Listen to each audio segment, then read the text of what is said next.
제1권 제1편.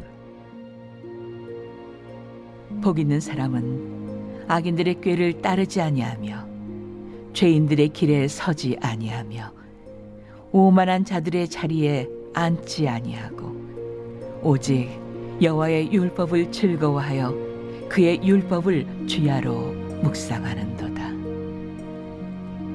그는 시냇가에 심은 나무가 철을 따라 열매를 맺으며 그 잎사귀가 마르지 아니함 같으니 그가 하는 모든 일이 다 형통하리로다. 악인들은 그렇지 아니하며 오직 바람에 나는 겨와 같도다. 그러므로 악인들은 심판을 견디지 못하며 죄인들이 의인들의 모임에 들지 못하리로다. 무릇 의인들의 길은 여호와께서 인정하시나 악인들의 길은 망하리로다.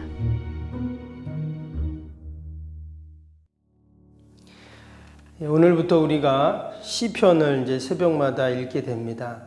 시편은 총 150편까지 있죠. 그래서 우리가 토요일 새벽을 이제 안 하니까 토요일 새벽을 빼고 매일같이 한 장씩 읽게 되면 한 6달 정도 걸립니다.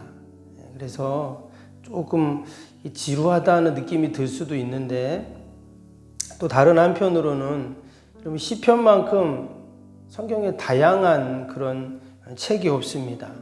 은혜로운 것도 있지만 그 주제나 내용이나 또 깊이나 이런 것들이 시편처럼 아주 다채로운 그런 성경도 없죠.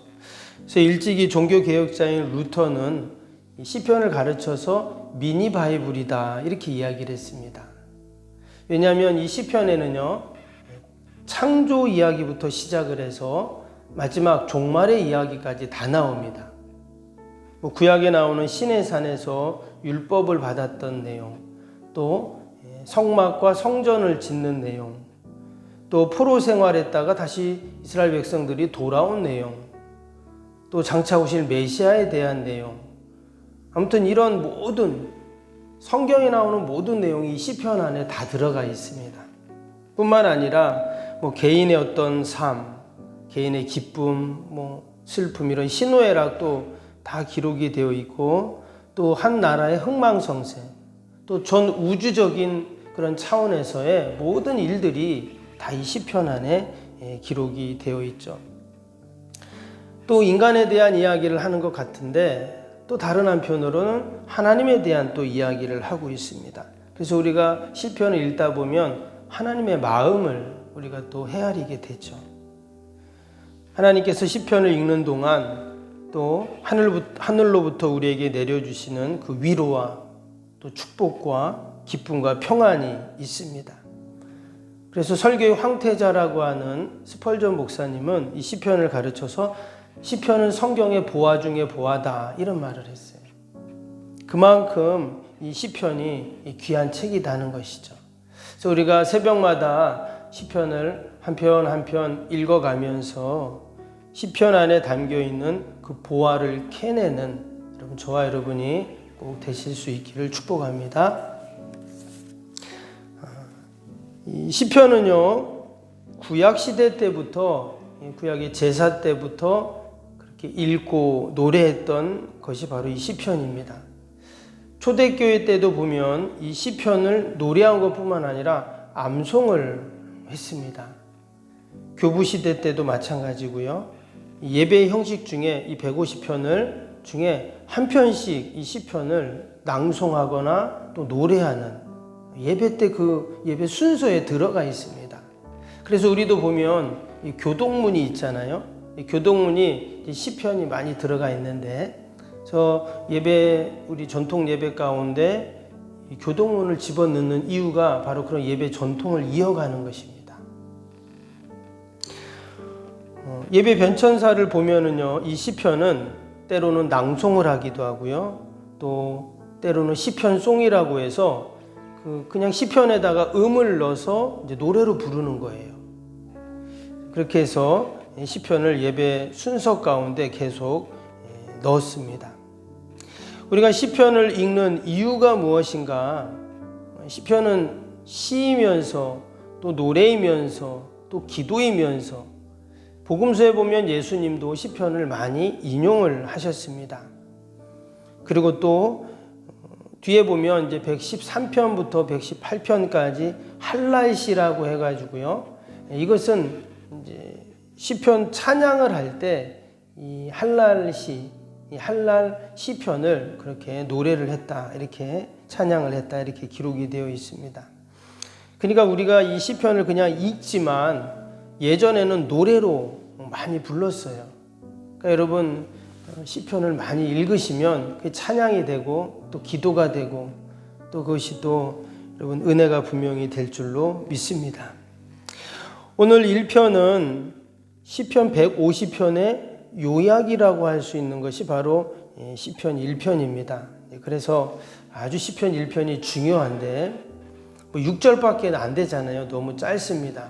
그래서 우리가 이 시편 1편을 암송도 합니다. 시편 1편의 시작을 어떻게 하고 있습니까? 복이라고 시작이 되고 있죠. 복 있는 사람은. 그래서 세상에 많고 많은 단어 중에서, 주제 중에서 가장 먼저 이 시편의 시작을 복으로 시작을 하고 있다는 것이죠. 우리의 관심도 뭐에 있습니까? 우리들도 복에 관심이 많잖아요. 근데 이것은 다른 말로 하면 하나님도 복에 관심이 많다는 것입니다. 조금 더 정확히 말하면 우리는 복을 받는 거에 관심이 많고 하나님은 복을 주시는 것에 관심이 많으세요. 왜 그 많은 주제 중에서 이 시편 맨 1편 첫 구절을 복으로 시작했는가? 우리가 이것을 깊이 생각을 해봐야 합니다. 하나님은 복을 주시는 것에 관심이 많다면 우리는 어떻게 해야 돼요? 그 복을 받아야죠. 하나님이 주시겠다는데 왜 그걸 안 받습니까? 그래서 시편 1편을 안 읽는 사람은 그 복을 받을 수가 없어요. 그래서 우리가 이 시편 1편을 암송도 하고 자꾸 읽어야 하는 이유가 거기에 있습니다. 하나님이 우리에게 주시는 그 복을 우리가 사모하고 기대하면서 그 복을 우리가 꼭 받아야겠다 하는 것이죠. 우리도 새해가 되면 새해 복 많이 받으세요. 그렇게 인사를 하고 가장 먼저 이야기를 합니다. 외국 사람들은 만날 때마다 God bless you, 하나님의 복이 있길 원한다 하는 그러한 인사를 합니다. 때문에 이 복에 대한 것은 남녀노소 또 동서고금 누구나 다 이 복을 좋아하고 갈망한다, 복을 빈다라는 것을 알 수가 있어요. 그럼 우리가 어떻게 하면 복을 받을 수 있는가? 오늘 2절 말씀해 보니까 이렇게 말하죠. 오직 여호와의 율법을 즐거워하여 그 율법을 주야로 묵상하는도다 했습니다. 우리가 복을 너무나 사모하는데 어떻게 하면 하나님이 주시는 그 복을 받을 수 있는가? 말씀처럼 율법을 즐거워하여 그 율법을 주야로 묵상하는 자. 그러니까 우리가 하나님의 말씀을 사모하는 것이 다른 말로 하면 뭡니까? 하나님이 주신 복을 사모하는 거라는 거예요.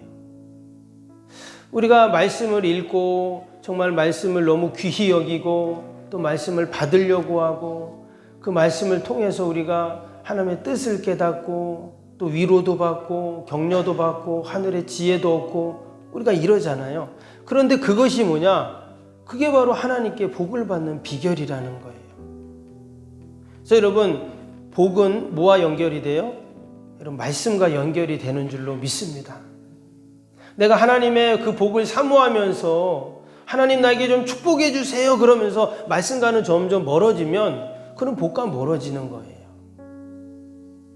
그래서 내가 하나님 복 받고 싶은 사람은 말씀과 가까이 하면 됩니다. 여기는 뭐니? 여기에 뭐라 그랬어요? 주야로 묵상한다 그랬어요. 주야로 묵상한다는 것은 밤낮 하루 종일 이 말씀과 가까이 한다는 거예요.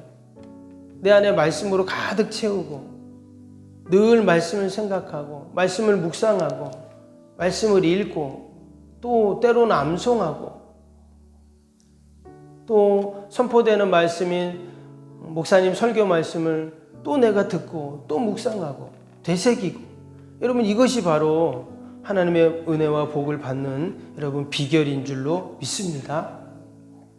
그러면서 오늘 1절에는 뭐라고 말했습니까? 1절에 복 있는 사람은 악인들의 꾀를 따르지 아니하며 죄인들의 길에 서지 아니하며 오만한 자들의 자리에 앉지 아니하고 했어요.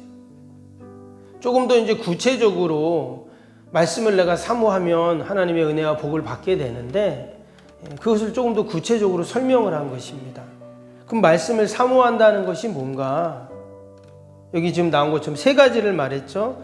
악인들의 꾀를 따르지 아니하고 죄인의 길에 서지 아니하고 오만한 자리에 앉지 아니한다 했어요.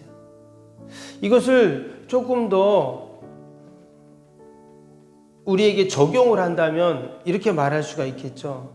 우리가 세상을 살아갈 때 우리 하나님의 은혜를 사모하고 복을 사모하고 말씀을 사모하는 사람들은 좀 결단이 필요한 거죠. 뭐 이렇게 하면 이렇게 하고 저렇게 하면 저렇게 하고 이 사람이 이렇게 말하면 거기 따라가고 저 사람 이렇게 하는 게 아니라 지금 1절에 보니까 악인의 꾀를 따르지 않고 죄인의 길에 서지 않고 오만한 자리에 앉지 않고 여러분 이것은 나의 의지가 필요한 거거든요.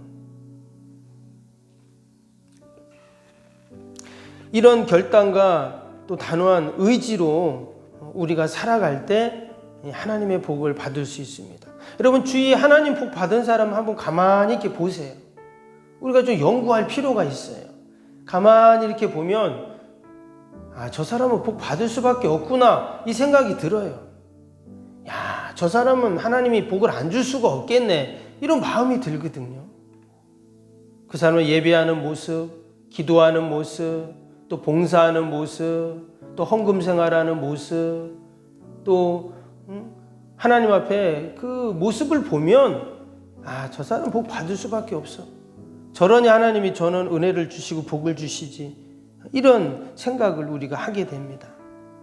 지금 오늘 이 복 있는 사람에 대한 이야기를 할 때 바로 이런 말씀을 하는 거예요.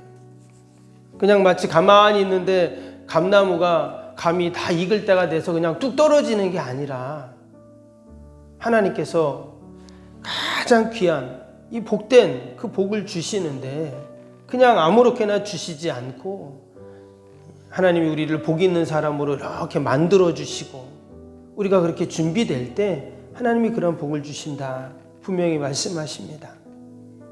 이어지는 3절을 보면 복된 사람이 어떤 부유한 삶을 사는지를 설명하고 있습니다. 그는 시냇가에 심은 나무가 철을 따라 열매를 맺으며 그 잎사귀가 마르지 아니함 같으니 그가 하는 모든 일이 다 형통하리로다.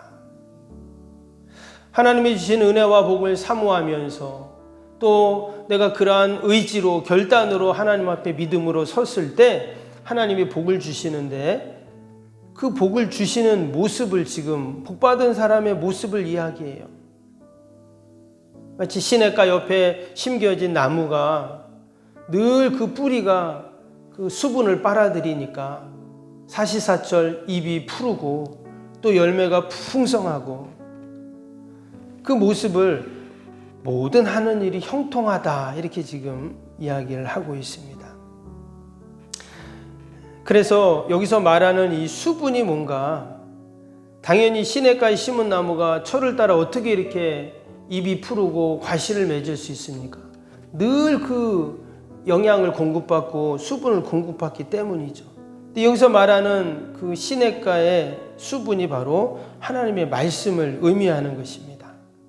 하나님 말씀에 뿌리를 내리고 그 말씀을 통해 지혜를 얻고 은혜를 공급받고 그 영적인 영양분을 늘 공급받으니까 그 생수의 강에서 나에게 주시는 그 생수를 마시니까 우리가 늘 이런 풍성한 또 형통한 삶을 여러분 살게 되는 줄로 믿습니다. 그래서 우리가 늘 말씀을 가까이 해야 하는 이유가 여기 있습니다. 서두에 말씀드린 것처럼 복 있는 사람은 어떤 사람인가? 늘 말씀과 가까이 하는 사람이에요. 주야로 그 말씀을 묵상하는 자라고 했습니다. 여러분 우리가 오늘 하루도 24시간 모든 사람들에게 똑같이 주어진 하루인데 우리는 이 24시간을 어떻게 채워야 할까? 여러분 늘 말씀을 묵상하고 말씀을 가까이 함으로 하나님이 주시는 그 은혜와 복을 받는 저와 여러분이 되시기를 주님의 이름으로 축복합니다. 우리 새성전 건축을 위한 100대 기도 제목 같이 하겠습니다. 월요일 기도네요. 16번부터 30번까지 기도입니다. 헌신을 위한 기도 16번부터입니다. 기도와 헌신을 통해 보이지 않는 영적 성전 건축이 먼저 이루어지게 하옵소서. 아멘. 모든 성도들이 믿음의 눈을 열어 하나님의 새 역사를 바라보게 하옵소서. 아멘. 성전을 봉헌하기까지 성도들에게 흔들리지 않는 반석 같은 믿음을 주옵소서. 아멘. 이웃사랑, 섬김, 세계선교가 한치의 흐트러짐 없이 이루어지게 하옵소서. 아멘. 새로운 공간이 다음 세대와 모든 열방을 구원하는 축복의 통로가 되게 하옵소서. 아멘. 교회 건축이 고통당하는 자들의 치유와 회복의 성산으로 쓰임받게 하옵소서. 아멘. 온 성도들이 주님의 거룩한 비전에 하나 되고 소명을 따라 헌신하게 하옵소서. 아멘. 각자의 형편은 다르지만 주님께 빚진 자의 마음으로 동일한 헌신을 하게 하옵소서. 아멘. 성도들이 물질을 드릴 때마다 세상이 줄 수 없는 감격과 기쁨을 누리게 하옵소서. 아멘. 성도들이 땅의 기름진 복을 받아 약속한 모든 헌신을 넉넉히 감당하게 하옵소서. 아멘. 모든 성도가 믿음 안에서 기적의 역사를 이루는 통로로 쓰임받게 하옵소서. 아멘. 사랑으로 하나 되어 주님의 몸된 교회를 더욱 잘 세워나가게 하옵소서. 아멘. 주님이 피로 사신 교회를 더욱더 사랑하게 하시고 서로를 돌아보게 하옵소서. 아멘. 성전 건축이 진행되는 동안 더욱 견고한 사랑의 공동체가 되게 하옵소서. 아멘. 공동체에 위협하는 어떤 역경과 도전에도 사랑과 믿음으로 승리하게 하옵소서. 아멘. 예수님의 이름으로 기도합니다. 아멘. 사랑과 은혜가 충만하신 하나님 아버지, 또 오늘 월요일 한 주를 시작합니다. 하나님 말씀으로 또 우리가 시작하며 또 기도하며 예배하며 하나님 시작하오니 일주일도 하나님께서 보살펴 주시고 가정에서 일터에서 또 우리 삶의 현장에서 늘 승리케 하여 주옵소서. 나라 민족과 또 교회와 이웃과 살아가는 자녀들, 내 힘으로 할 수 없는 인생의 문제들 다 올려드리오니 하나님 도우시고 하나님 신실하게 인도하여 주옵소서. 감사하며 예수님의 이름으로 기도하옵나이다. 아멘. 하늘에 계신 우리 아버지, 아버지의 이름을 거룩하게 하시며 아버지의 나라가 오게 하시며 아버지의 뜻이 하늘에서와 같이 땅에서도 이루어지게 하소서. 오늘 우리에게 일용할 양식을 주시고 우리가 우리에게 잘못한 사람을 용서하여 준 것 같이 우리 죄를 용서하여 주시고 우리를 시험에 빠지지 않게 하시고 악에서 구하소서. 나라와 권능과 영광이 영원히 아버지의 것입니다. 아멘.